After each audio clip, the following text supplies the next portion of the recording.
Fora da Caixa. A análise dos factos que marcam a atualidade.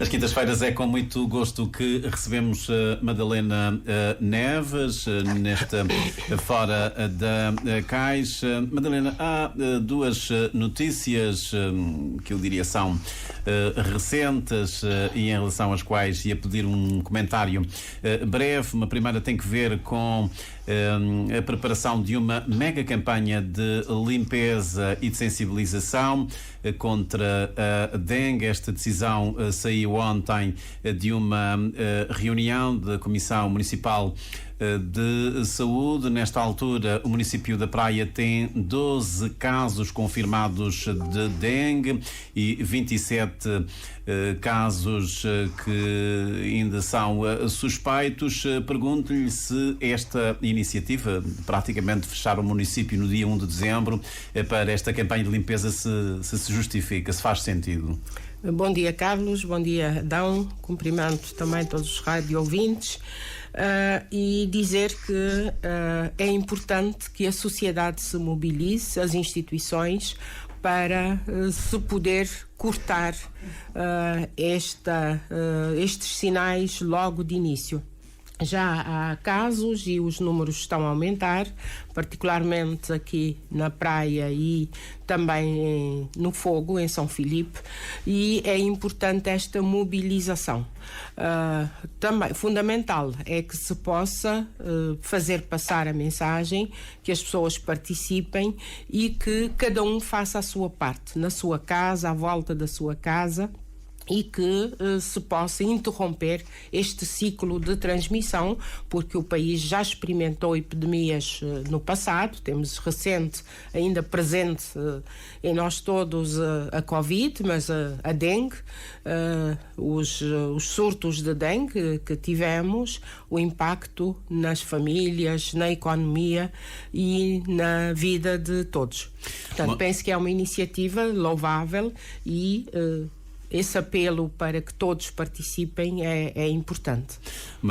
A segunda notícia, em relação à qual queria também um comentário: o Governo declarou ontem situação de contingência e alerta para a Ilha Brava por um período de 4 meses prorrogáveis. O anúncio foi feito pelo Ministro da Administração Interna. Segundo Paulo Rocha, apesar de não haver um risco, digamos, considerável de atividade vulcânica nessa ilha e nessa região, ainda assim o Governo achou por bem avançar com esta decisão de colocar esta medida, de colocar a Ilha Brava em estado de prontidão, em estado de emergência, para que haja a prontidão dos serviços de proteção civil na Ilha Brava, ilha que tem conhecido nos últimos dias alguns abalos sísmicos. Bom, segundo o nosso correspondente, há 4 dias que não há, digamos, sinais de abalos e de tremores de terra, mas seja como for, é o Governo, aliás, como disse o Ministro, a apostar na prevenção, aumentando, digamos, o nível de alerta. É verdade, Cabo Verde, como um país de origem vulcânica com um vulcão ativo, particularmente que Fogo e Brava, é fundamental que se possa criar as condições para a mobilização de todas as capacidades das instituições, mas de recursos. E esta medida será importante para isso e o envolvimento de todas as estruturas da ilha e também do Fogo para isso. Mas penso que uma questão que se deve referir prende-se com a educação para a gestão e a convivência com esta situação. Ensinar as pessoas como proceder quando há... Exato. Prevenção, as medidas que se deve tomar, como é que se devem comportar, mas ter também nas comunidades os meios necessários de reação rápida. Aí temos uma rede de associações. Esta questão deveria fazer parte também de todo o trabalho e da contratualização com as associações, para que se possa incluir porque somos um país, como disse, de origem vulcânica, com um vulcão ativo, e esta vulnerabilidade devia estar expressa na nossa forma de organização e de atuação, sem pânico, sem estar a criar situações de pânico nas pessoas, mas saberem terem os conhecimentos mínimos. E vimos isso, estamos a acompanhar isso na Islândia, por exemplo, os comportamentos que estão ligados à situação de vulcão. Portanto, acho que isto deveria entrar no nosso dia-a-dia. Sim, já temos alguma experiência no nosso dia-a-dia. Com o vulcão do Devia Fogo. fazer parte. A última foi em 2014.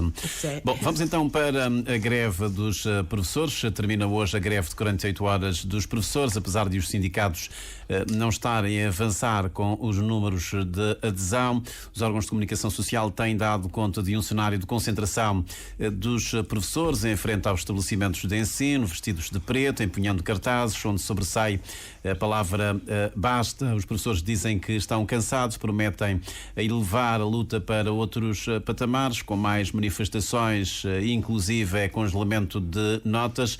O que é que, do seu ponto de vista, terá falhado para que os professores voltassem de novo às ruas, agora paralisando as aulas nas escolas e nos liceus?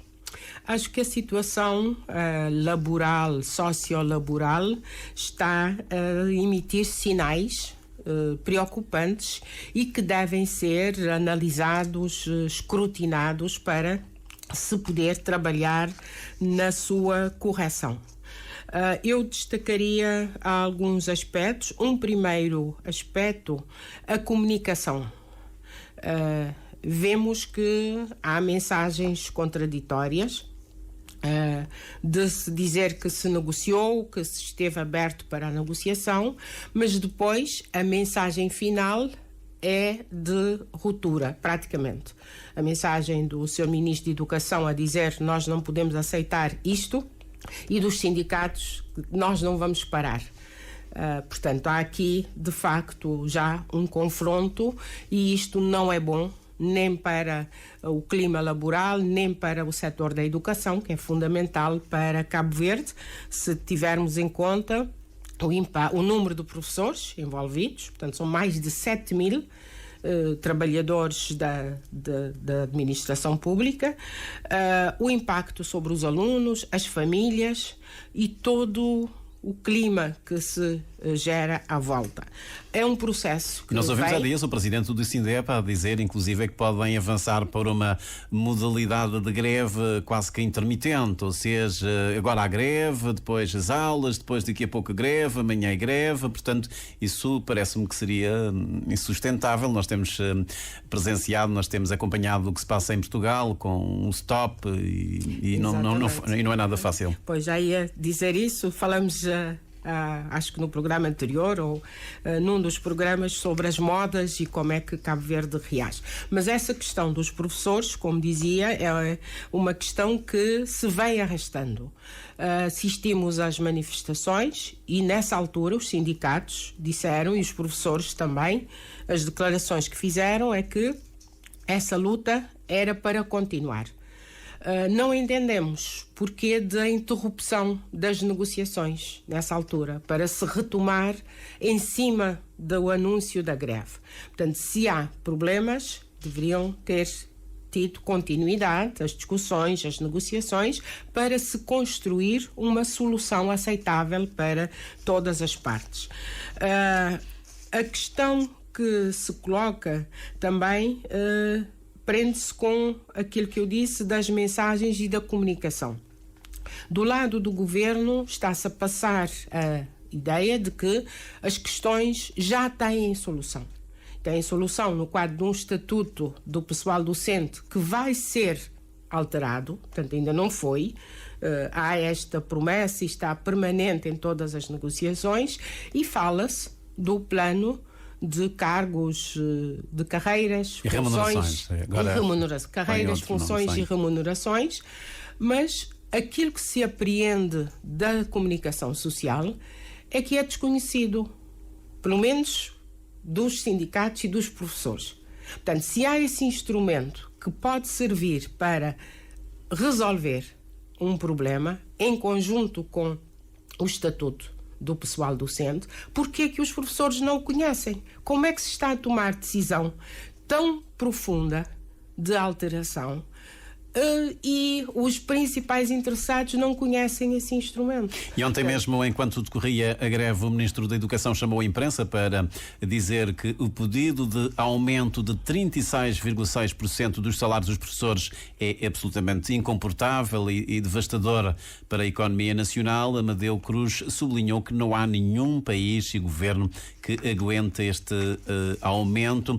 A proposta de aumento salarial, segundo o Ministro, teria um impacto orçamental fixo superior a 2,25 milhões de contos. Bom, os sindicatos reagem dizendo que não estão a pedir mais do que já não existe, digamos, no quadro privativo da função pública.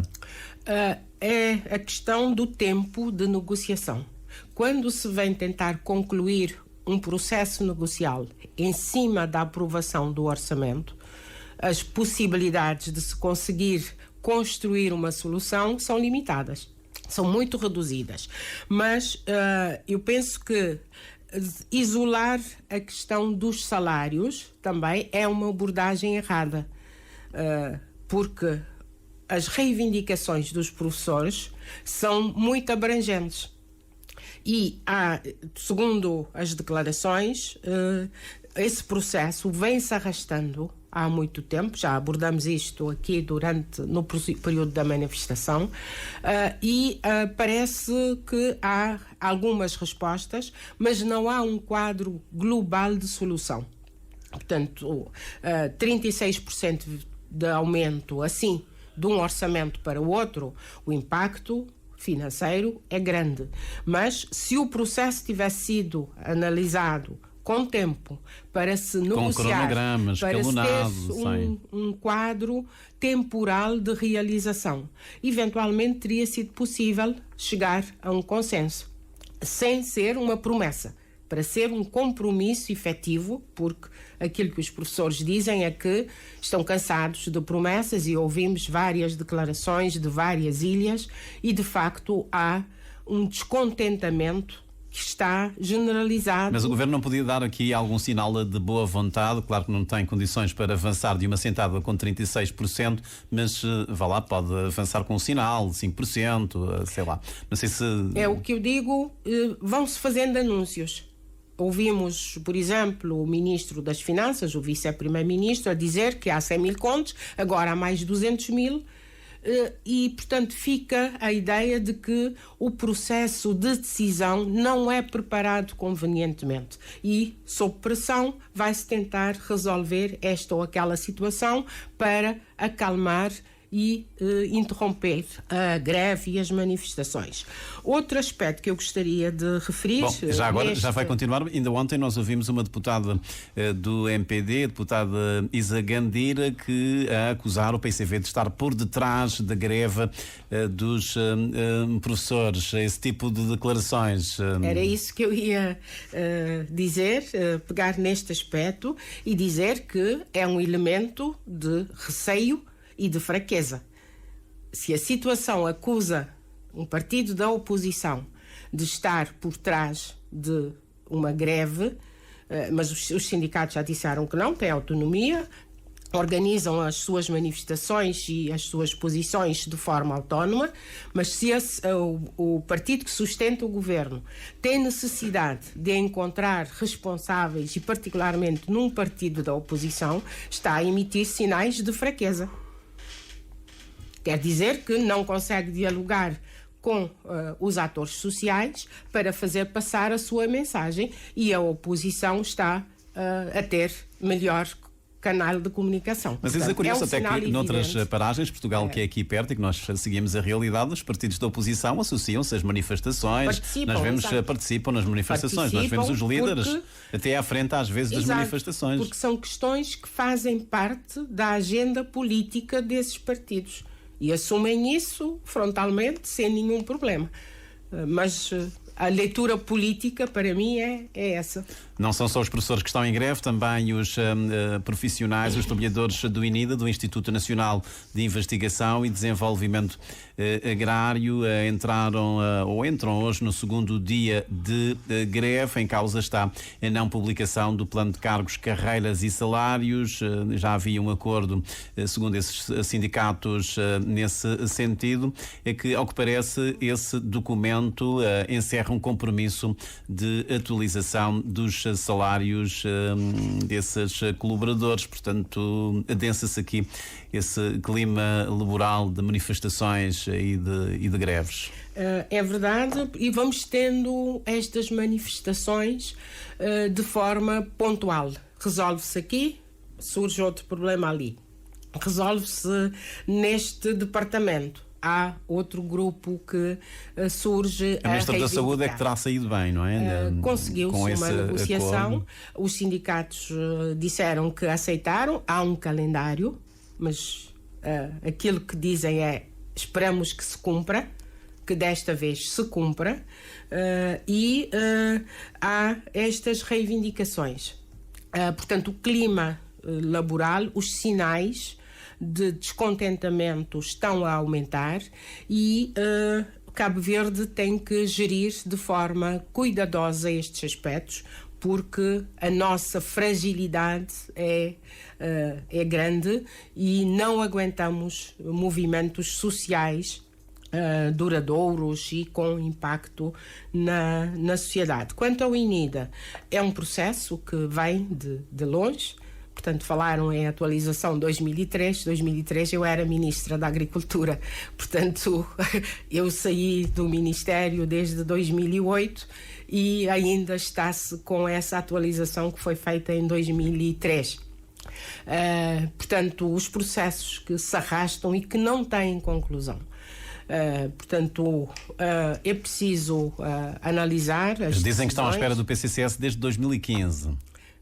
Portanto, houve tentativas de enquadramento do INIDA também no sistema de ensino superior, investigação e extensão, que foi interrompido, não se deu continuidade e o INIDA fica entre várias coisas sem ter um estatuto claro. Portanto, esta clarificação é importante, porque é uma instituição fundamental para a promoção do desenvolvimento rural e para a modernização do setor agrário. Muito bem, temos que avançar. Continua hoje a discussão na especialidade da proposta do Orçamento do Estado para o próximo ano. Um dos sublinhados de ontem, o Vice-Primeiro-Ministro e Ministro das Finanças garantiu que o Estado vai liquidar a dívida que contraiu junto do INPS por causa das medidas que teve que tomar, nomeadamente o layoff por altura da Covid-19. Com certeza que têm acompanhado esse debate, é mais ao detalhe, é mais moroso, mas há uma afirmação que tem sido recorrente, sempre do lado do grupo parlamentar do MPD e do Governo, em como este Governo pôs de pé, criou o maior Estado Social de que se tem memória nestes quase 39 anos de independência nacional. É um facto, é verdade, inquestionável, Madalena, que nós temos agora o maior Estado Social de todos os tempos em Cabo Verde. Como pergunta no fora da caixa, vou responder também fora da caixa. Quando eu ouço esta declaração, eu digo, quem faz esta declaração se calhar não sabe nem onde nem quando aconteceu o 5 de julho de 75, brincando um bocadinho, porque 75 e de 75 a 80 foi o período em que se instalou efetivamente o Estado Social em Cabo Verde e não há como contrariar isso, em que se criou um sistema de ensino e formação, se criou o sistema de saúde, as respostas para estes dois setores, mas esquece-se de um elemento fundamental, o sistema de emprego e de segurança alimentar, ligado à segurança alimentar, as FAIMO, que são muito criticadas, mas que tiveram um papel fundamental na infraestruturação do país, na rede de infraestruturas locais e comunitárias, na segurança alimentar e todo o sistema de ensino superior. Milhares de bolsas de estudo. Nós estudamos, a minha geração, que já está na reforma, estudou porque houve abertura para se poder ter acesso a bolsas de estudo. Todo o sistema de cantinas escolares para garantir que hoje está a funcionar com reforço da eficácia com as cantinas escolares, mas é uma herança. Portanto, nessa altura, as crianças iam à escola porque tinham uma refeição quente. Todo o programa de alfabetização. Cabo Verde tinha mais de 80%, em alguns concelhos 90%. Portanto, o que me está a dizer é que o Estado Social existia, está a ser paulatinamente alargado. Há aspectos de modernização, há melhorias, há respostas adequadas a este contexto, mas não se pode dizer que este é o maior Estado Social que alguma vez se instalou em Cabo Verde, porque não é verdade.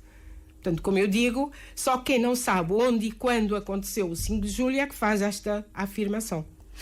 Muito bem, avancemos neste Fora da Caixa, entrada em vigor da trégua de 4 dias nos combates entre Israel e o grupo islamita palestiniano Hamas. A entrada em vigor será anunciada nas próximas horas, mas há notícias em como o exército israelita continua a combater, atacando postos do Hamas e bombardeando a Gaza, portanto não havendo ainda certezas sobre quando vai começar a trégua que se previa começar hoje de manhã, e muita gente vê nesse anúncio de trégua quase que o início do fim deste conflito na faixa de Gaza. Não sei se partilha desse otimismo. Não partilho. Penso que este conflito que já tem quase um século, se pegarmos de 48 para aqui, mas é milenar, é um conflito milenar e que não tem um fim à vista. Não tem um fim à vista porque os pressupostos para se conseguir construir a paz não estão garantidos. Primeiro, hoje todos defendem os dois Estados. Aqueles que negaram a existência do Estado da Palestina, hoje todos estão na comunicação social.